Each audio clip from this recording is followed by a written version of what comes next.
God of War Ragnarok, released earlier this month on the PlayStation. And it's a game that I've been looking forward to play for a very long time, but due to two reasons, one being a PC fanboy, overclocked i7, my 64 gigs of RAM, and two being a financial incompetent, I don't have a PlayStation 5, but I do have another expensive toy that I can play with, the Elegoo Saturn 2 3D printer. And after a few weeks of tweaking, I finally have the settings dialed in to produce some awesome looking 3D prints. And what better way to scratch that God of War itch than to produce this Kratos 3D printed and painted model. So come with me on a journey through Midgard while I take you through the process of how I created this model. First, I had to source myself a nice STL file for this model. On Cults 3D there was lots of results when I typed in Kratos, and after wading through all of the options I decided to settle on this one by Metal Warrior, who also has a Mjolnir model which I would also like to try and print at some point. So I took this model into Lychee Slicer and added my own supports, which admittedly I'm still pretty rookie at, but this print worked pretty well, apart from the base which I had to reprint. For some reason I thought if I just sat this on the bed it would just magically print itself, being a semi-simple object, but that was not the case. Instead I was left with a very thin circle of resin on the bottom of my bed, but the most important part printed. For this print I used the Anycubic grey resin. I do have a couple of bottles of the Elegoo grey resin that are just sitting there, but I haven't actually used them yet, just because I have the settings dialed in for this particular resin. Sort of a ain't broke, don't fix it kind of mentality. And I set this model off to print and cross my fingers to hope that it will come out all good. Many hours later. And much to my relief, most of this model came out awesome. It was only the base that ended up being missing, but that wasn't a huge problem because I had a few hours in front of me painting anyway. And this is a great moment when you actually look at your finished print. Because they take so long, you can spend quite a few anxiety-induced hours wondering and waiting. To clean my models, I have this super high-tech method called a takeaway container filled with isopropyl alcohol. And to cure my models, I have this Area 51 level technology. I'm not even sure I'm supposed to be showing you this. And now all the hard stuff's out of the way, it's time to do some painting. And because this model was going to be mostly skin, I decided to go with this German red surface primer from Vallejo. Now I'm sure black or white would have worked just as well, but I get a bit bored of using just black and white. And I wanted to see if this would have any effect on painting the overall skin tone, which I think it kind of helped a little bit. And to help me decide where to put all the highlights on this model, I'm using a little bit of this Mecha Pure White from Vallejo. This is an airbrush paint and this range is actually really cool, and I've just recently started using it. They have some really interesting colours in their range and they're pre-thin for your convenience. And I'm going to apply this white in a zenithal style, which means from above. This is going to make it look a little less like a chocolate Kratos on a stick. And I'm going to give it its first base colour, and this is going to be Vallejo Brown Rose, thin to about 50%. And after this I'm going to be putting the airbrush down and applying all of the colours with a brush, which to be honest you could have done in the first place if you want to attempt this model without an airbrush. And if you still want to do the zenithal highlight without an airbrush, you can do it just as easily with a dry brush, doing downward strokes. Now the airbrushing stage is out of the way, it's time to get our paintbrushes out. And I chose 4 colours to do this skin tone, starting with Vallejo Black Red, Brown Rose, Basic Skin Tone, and Light Skin. And the reason I'm mixing these all on my palette together is so I can start making some smooth transitions by mixing these 4 colours together. And if you limit yourself to 4 colours, that's less you've got to remember, especially if you're going to walk away and come back to it later. And the basic method of painting these skin tones is to start sketching out your highlights first. I'm focusing on the areas that stick out on the model, such as the nose, the cheekbones, the top of the head, the eyebrows, places like that. If you imagine a light being held above a head, just imagine where the bits of light are going to hit first. And you generally start from your lowest highlight and work your way up to the highest, each time making your areas smaller and smaller and more selective as you go. And this currently is a mix of the brown rose and the basic skin tone. And if you're like me and you're not particularly confident with painting faces, you can make your paint really wet and thin, just so you've got a little bit of smoother transition. It just takes a bit longer, that's all, but it's worth it in the end.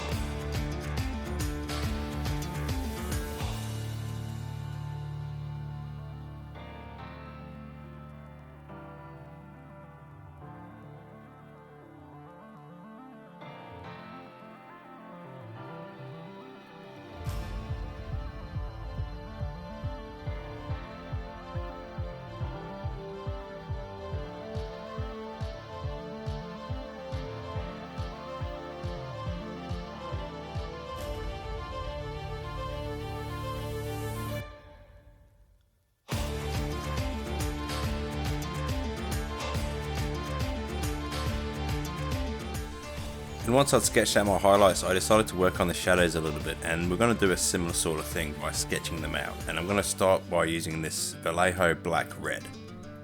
And I'm going to be placing this into all the dark recesses, such as the eye sockets, between the nose and inside the mouth. Now this will look quite jarring initially, but this is going to tell us where we need to blend our colours. Maybe not so much inside the mouth, but between all these little creases and stuff. And then it's pretty much just a case of going back and forward between your highlights and shadows, just trying to blend them nicely. And just using a mix of all the colours between each other.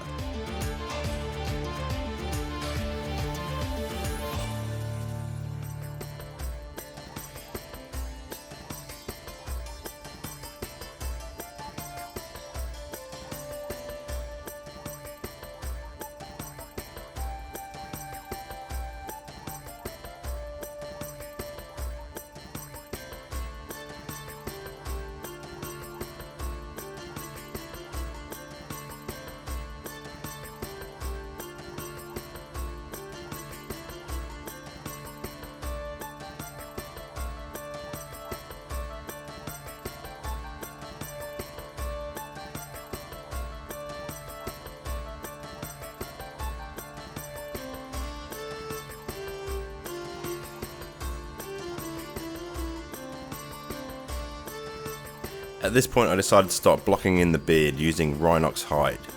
Now this is a bit of a habit of mine. If I get bored of painting one area for a little bit, I just want a bit of a break and I'll start painting something else. It's also good to give you a little bit of a visualization of what the finished product is going to look like.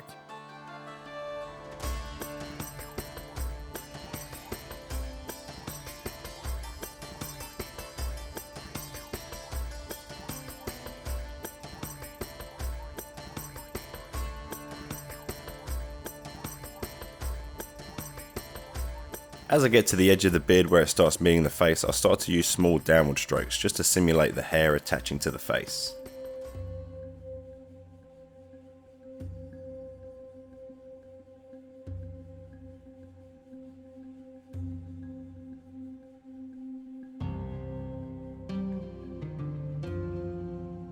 Off camera, I gave this face a wash in Guilliman Flesh, thinned down to about 50-50 with contrast medium. This is just to blend out all of those colours that I applied previously. It did darken it quite a bit, so I went back with this brown rose just to touch up a few areas and highlight them back up again.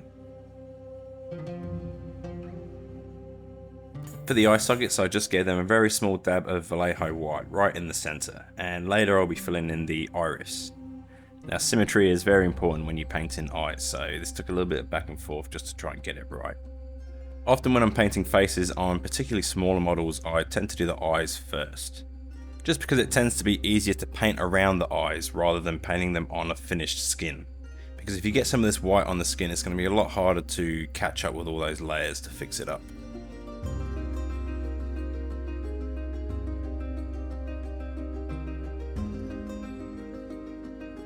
For the teeth, I decided to go with this Vallejo buff.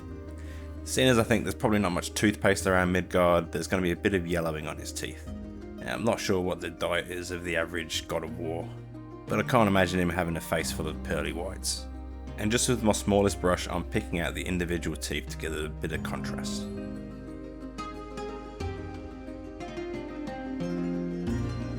And I was happy with the way the skin on the face turned out, so I'm going to be applying the same method over all the muscles. And because Kratos is so ripped, there's a lot of deep ridges between all these different muscles, especially around that ridiculous six-pack.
And once I finished with that base tone of the skin, I went over with the Gilliman Flesh, again thinned down 50-50 with contrast medium.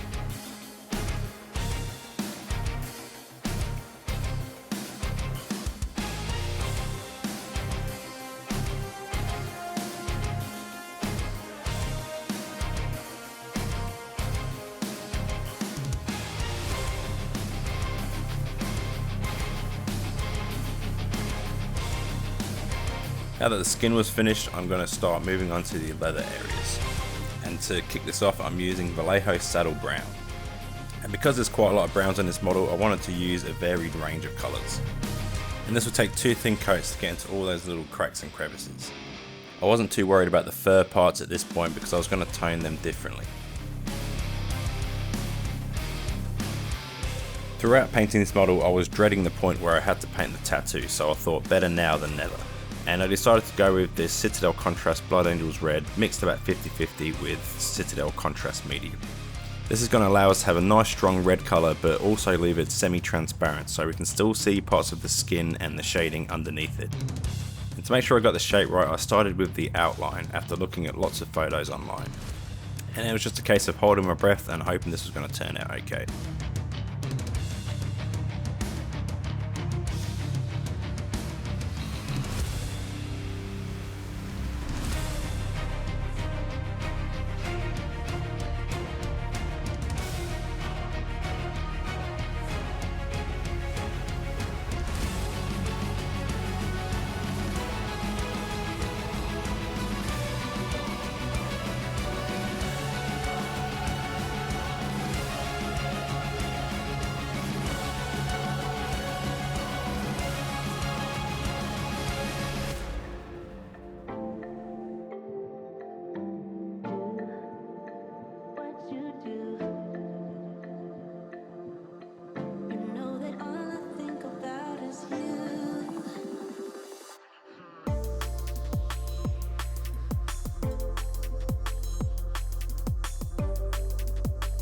And I was very happy with the way this turned out.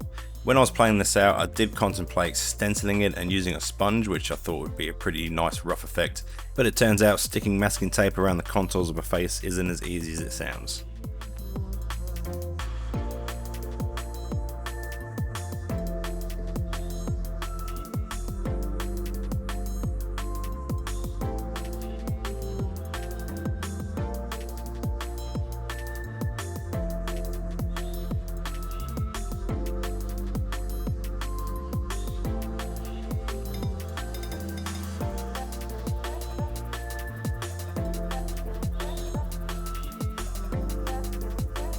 For the fur trim on this leather jerkin, I decided to go with Xandri Dust. Even though it's not quite accurate to the pictures, I thought I should differentiate the fur parts from the leather parts.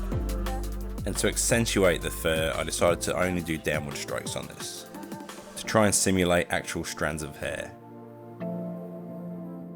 Once all these leather parts were dry, I decided to give it a nice wash in this Gore Grunter Fur, which is a Citadel contrast paint. And I deliberately applied this over all the parts I just painted just to give it a bit of texture and contrast, and also to give me some room for highlights. And this definitely isn't the best way to hold your models while you're painting, especially when there's still wet areas. As you can see, I've got a little bit of brown on his forehead, which I can fix up later.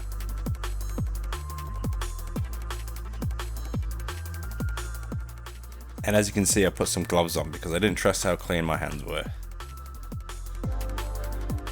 To give this leather a nice worn effect, I decided to use the dry brush, using this Mournfang Brown, which is the next step up in our brown trio.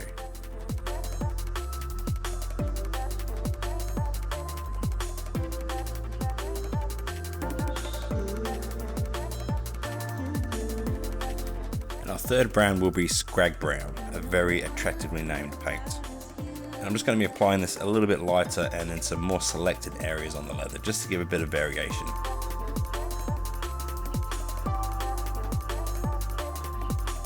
And just to introduce a fourth brown into the mix, I'm using this Baneblade Brown just to pick out some of the details and just add a little bit more wear and tear.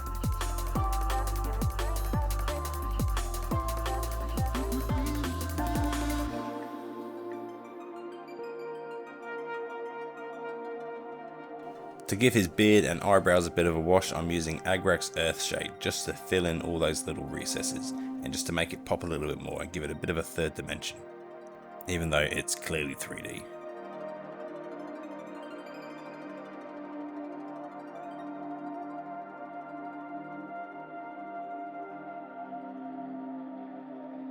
And now to move on to the legendary Leviathan axe. The first colour we're going to be using is my favourite metallic metal base, is this Vallejo metal colour gunmetal grey.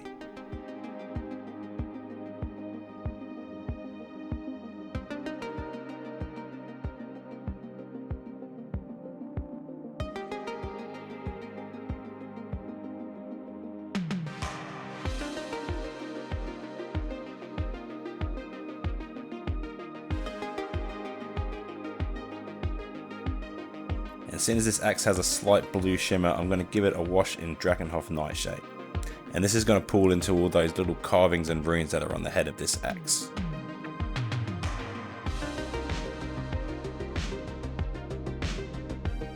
To highlight this axe, I'm going to be doing a quick dry brush with this Vallejo Aluminium, which is a really bright silver. Just being very careful not to get this onto any of the leather. And I'll be mainly doing downward strokes on this just to give it a light from the top. And for the haft of the axe, I just gave it a quick coat of Mournfang Brown, followed by a heavy wash of Gorgrunt III.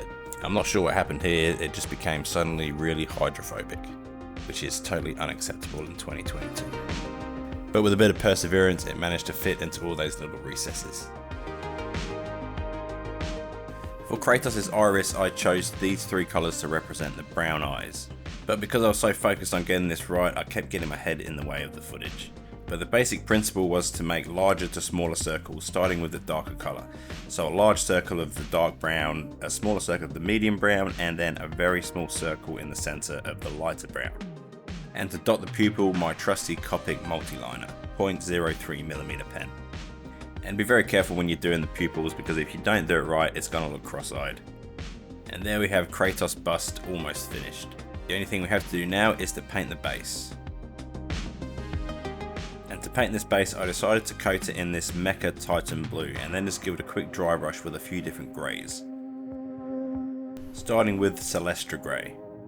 I just gave this a nice heavy coat over all of the textured parts of the base.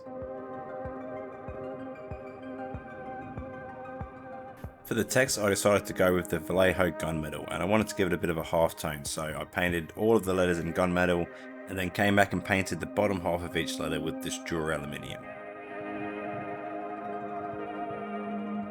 And for the emblem, I just based it in Mephiston Red, and personally I love what they did with this logo for this new series of God of War. I geeked out over this for a little bit as a graphic designer, because it looks like the original God of War logo, although they've changed it to a serpent instead of the Omega symbol. And that's pretty much it for this model. I thoroughly enjoyed painting this and the whole process really of printing and setting it up. I still can't get over how amazing it is to be able to print models in your own home in a matter of hours. And they end up costing just a few dollars, although admittedly the machine does cost about $600 or $700. But if you're going to get the use out of it, it's definitely worth it. I definitely spend about that much on Warhammer every year. But anyway, here is Kratos in all his glory. Let us know what you think in the comments below, and if you enjoyed this video, please like and subscribe, and expect to see much more 3D printed content. I've got a lot of files backed up ready to print.